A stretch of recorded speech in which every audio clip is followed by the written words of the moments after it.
I've been playing a lot of Dragon Ball FighterZ recently, and during my quest to find a new team, I started thinking about the remaining DLC characters coming to the game, because now that Roshi's here, we've most likely only got 2 characters left in us. Season 3 itself has been quite a bit of a shock. Personally, I didn't expect a Season 3 right up until we got data mine information suggesting that we would be getting Season 3, and as a result, I'm not expecting additional DLC after Season 3. That's not to say that Season 4 is impossible, it's just not expected from my perspective. Anyway, the point is that there is very likely, at least in my opinion, only 2 more DLC fighters joining the roster. And for those who care about this type of thing, there are specifically 2 more slots left on the roster. Like on the character select screen, there's 1 slot right in the center, and on the right hand side, there is just 1 row that is currently 6 characters long, as opposed to the 7 that each of the other rows have. Now, before we jump into this, I want to say that this is an incredibly long video, much longer than my average video, and it took a long time to put it all together,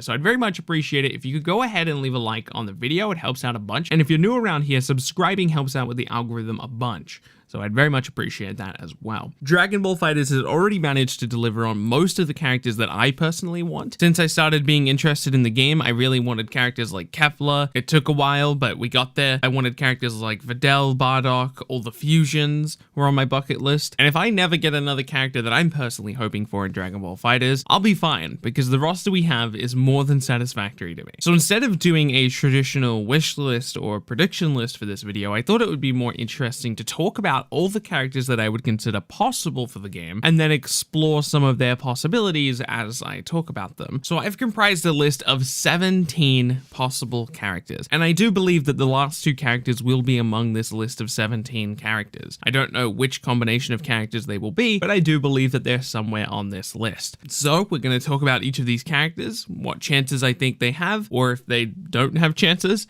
and we'll talk about that as we go. Let's start off with Baby Vegeta. The more I think about Baby Vegeta, the more likely I consider him. Personally, I don't really vibe with Baby Vegeta's design. I wouldn't be particularly excited about Baby Vegeta unless his gameplay was, for some reason, really in line with what I like. Goku is currently obviously beating Vegeta in the race to having the highest number of character slots taken up by a single character, and as a result, I wouldn't be shocked to see a new Vegeta join the roster among one of those last 2 characters, and I think Baby Vegeta is relatively likely to be that version of Vegeta that makes it. To be clear, Baby is a character that absorbed Vegeta. He's actually not Vegeta himself, but there's a similar thing going on with some of the quote-unquote Gokus on the roster, right? Goku Black is not Goku, but for most of the conversations that we have about the number of Gokus on the roster, we consider Goku Black one of the Gokus, even though, again, he's not explicitly Goku, he's Zamasu. Baby Vegeta would be Baby, but for the sake of the conversation, he would be one of the Vegetas on the roster. Next up, I want to talk about 2 characters as opposed to 1, because I have very similar things to say about the 2 of them. I want to talk about Majin Vegeta, and I also want to talk about Super Saiyan God, Super Saiyan Evolved Vegeta. I like both of these forms. I've got nothing wrong with either of them. I love both of their aesthetics, and Vegeta happens to be one of my favorite Dragon Ball characters, so I wouldn't be complaining if we got either of these 2 versions. But to be honest, they each have very similar aesthetics to characters already on the roster. Super Saiyan God, Super Saiyan Vegeta is very similar to Super Saiyan God, Super Saiyan Evolved Vegeta. Super Saiyan Vegeta looks very similar to Majin Vegeta, even though, of course, Majin Vegeta is very different. They have very, very similar aesthetics, and it's totally possible from ArcSystemWorks' perspective to make a moveset that sets apart Super Saiyan God, Super Saiyan Vegeta from Super Saiyan God, Super Saiyan Evolved Vegeta, and it's totally possible to design a moveset that sets apart Super Saiyan Vegeta and Majin Vegeta. But no matter how hard you work on these 2 potential characters, you'll never get past the fact that they are so aesthetically similar to those other characters on the roster, and with just 2 characters remaining in this fighter pass, I wouldn't expect them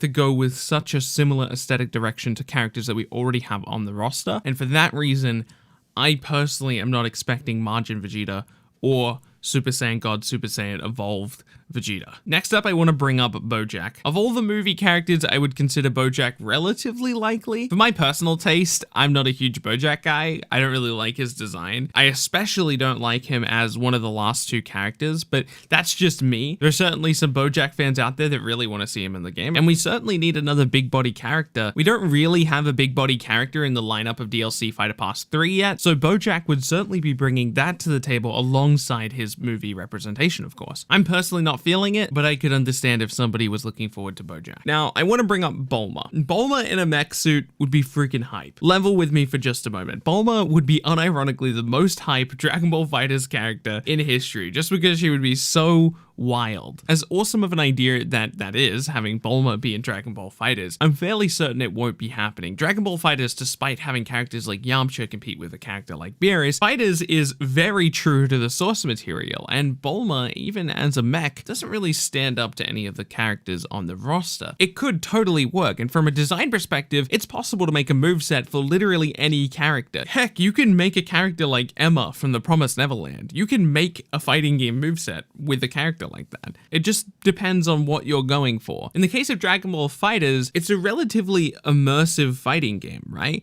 All of your Dragon Ball characters do the things that you expect them to do. They all have references to their source material, and they all play like how you expect them to play. And Bulma with a mech suit competing with these other characters in similar ways with the same mechanics that they have, for lack of a better phrase, it would be almost immersion breaking. And I don't think that that's the vibe that Dragon Ball FighterZ is going for, and I don't expect them to go in that direction with one of the last two characters. Next up, we're going to talk about Cabba. Cabba is kind of another Vegeta. Obviously, the character's design is significantly different, his personality is completely different, and his aesthetic is obviously not very Vegeta. And because all of that is true, I didn't want to talk about Cabba when we were talking about the different versions of Vegeta, but I really like Cabba. I would love Cabba to be one of the final two remaining characters, but I would be incredibly surprised if he was. I'd be more than happy about it. I just don't expect him to be one of the closing chapters of Dragon Ball FighterZ. Dabura is highly underrated, and nobody will ever change my mind on that. I also think that the character brings a lot of moveset potential, from his sword, far-reaching normals, turning people into stone. I just think there's a lot of fun to be had with Dabura's potential gameplay, and I think if any developer could nail that, it would be ArcSystemWorks. I want to talk about the Trio of Danger. While I don't think the Trio of Danger feels like an amazing character to wrap up Dragon Ball FighterZ Past 3, I do think that Bergamo would be a really fun character. While he obviously has some size problems for working in a 2D fighting game, you could certainly make it work. Like I said, you can make literally any character work in a fighting game. It just depends on how hard you're willing to work for it. Having Bergamo be the main character while Lavender and Basil help him fight, it just sounds awesome. We've had characters like that on the roster before, obviously with the prime example being Captain Ginyu and Android 18. Oh, and obviously I shouldn't be forgetting Videl. There's tons of examples like this across fighting games, and I'd love to see what they do with Trio of Danger. With that said, he has similar problems to a lot of the other characters we talked about here. The Trio of Danger aren't exactly the most iconic characters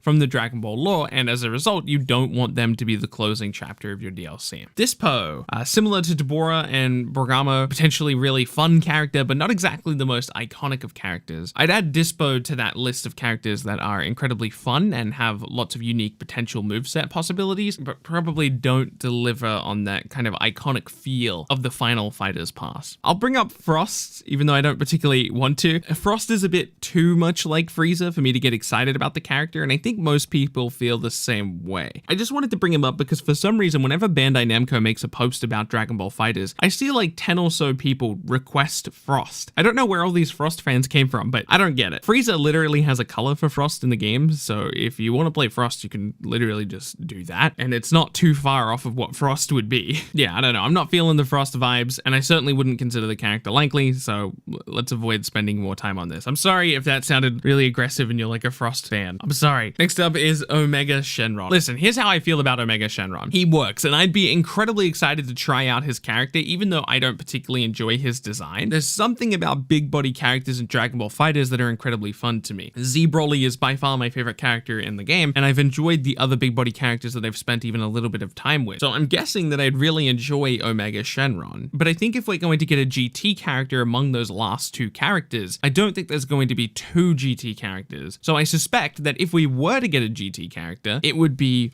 Baby and not Omega Shenron. Baby stands a slightly higher chance, of my opinion, as the GT villain to be the opposite of GT Goku. It just makes sense. Everyone knows Goku Vegeta rivalry, Baby Vegeta, GT Goku. Like, it just kind of clicks in. Even if you've never seen GT, that rivalry will make sense to you, right? That connection between those two characters will make perfect sense, and it gives us another Vegeta on the roster. Aesthetically, I think it just matches more. If we were going to have a GT character, then it would be Baby over Omega Shenron. I think Raditz has a really good shot at joining the roster. So far for Season 3, we've had Kefla, a highly requested super character, UI Goku, which is another Goku, Roshi, one of the most iconic characters to the series. With only 2 slots remaining, why not give us the very first adversary in Dragon Ball Z, Raditz? I mean, Piccolo was kind of an adversary at the very beginning, but like, come on, the first real adversary was Raditz. A bit of classic Dragon Ball Z flavor would be the perfect thing to close out Season 3, I think. And who better than Raditz? I mean, it's literally Goku's brother.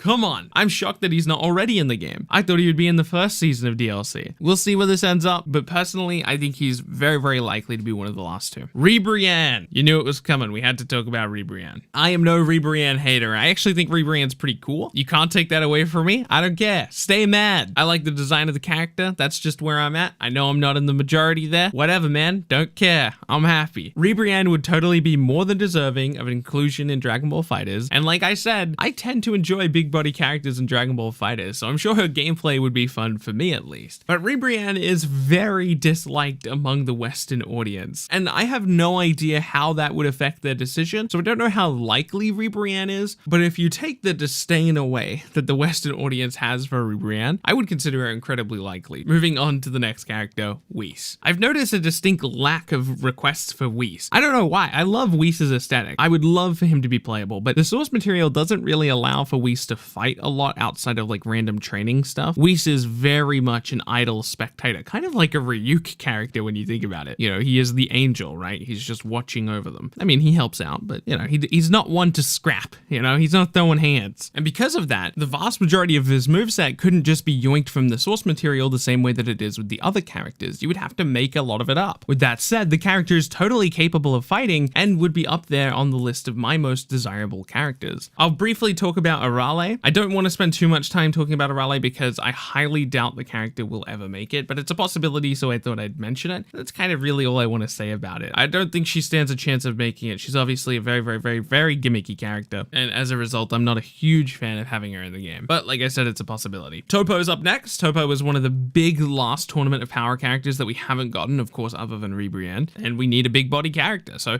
honestly, Toppo seems pretty likely to me, and I don't have much else to say about it. I just think he's very likely. Next up, I want to talk about the big one, okay? I needed to bring this up in this video, and that is Shallot. Even if he's an incredibly unlikely character, a non-canon character, and a character designed to be the main character of a mobile game, I don't care. We talked about some pretty amazing characters in this video, but Shallot, more than any of them, has so much potential. I'd take Shallot over every other character that we talked about in this video, even if it means I have to sacrifice the other character. Shallot has a huge list of abilities from a wide range of characters. He steals moves from characters like Goku, Krillin, Tien, and even Videl. The character could be a real amalgamation of all of our favorite characters. I'd also love to see a single character in a fighting game like Dragon Ball FighterZ using a bunch of different transformations in their moveset. For example, let's say that Shallot starts off at like base Shallot. He just like kind of looks normal. Maybe he has an ability that changes him into Super Saiyan or Super Saiyan 2. And then during his level 3 super,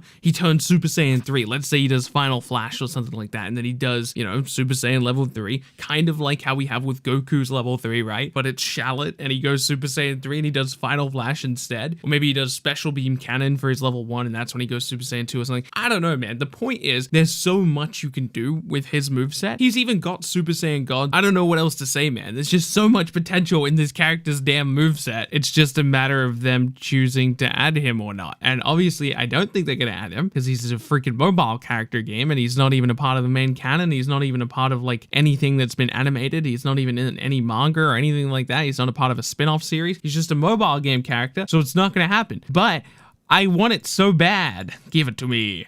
I actually really like Shallot's base design as well. Like his costume's really cool, like that kind of Saiyan armor, but there's kind of like a darker aesthetic to it with some black accents around the suit. Like it looks so cool. Yeah, I'm a huge fan of the idea of getting Shallot in this game. It's just not gonna happen. So to close out this video, I want to talk about my top 2 picks for both predictions and personal preference. Like I said, this is the layout of 17 characters that I think stand a chance. It's possible that I'm gonna be totally wrong, and one of the last 2 characters characters, or both of the last two characters, aren't going to be one of the 17 that I list here, but I think it's going to be one of these 17. For my personal preference, choosing between these 17 characters, I would go with Shallot, of course, and my other one would be Dyspo. I think Dyspo would be really cool. I'm sure you've gathered by now, if you've watched any of my content, that I like characters with super speed, and Dyspo's kind of got that aesthetic going on, so I'm totally down for that. I certainly don't think that's going to be the two characters that make it, but those are the two I'll mention. For my predictions, I'm going to go with Toppo and Raditz. Those are the two characters I think are going to make it. Like I said, I think any combination of the 17 I list are totally possible. However, if I had to pick those last two slots and you had to nail me on a specific prediction for who those two were going to be, I'm going to go with Toppo and I'm going to go with Raditz. That is it for me though. That is the full video. I hope you were able to enjoy it. It was a bit of a long one, but I'm sure you appreciated that. I want to thank you so much for watching again. My name is Bilbzy. If you enjoyed, please be sure to subscribe. It helps out a lot, and leave a like on the video. I'll be sure to catch you in the next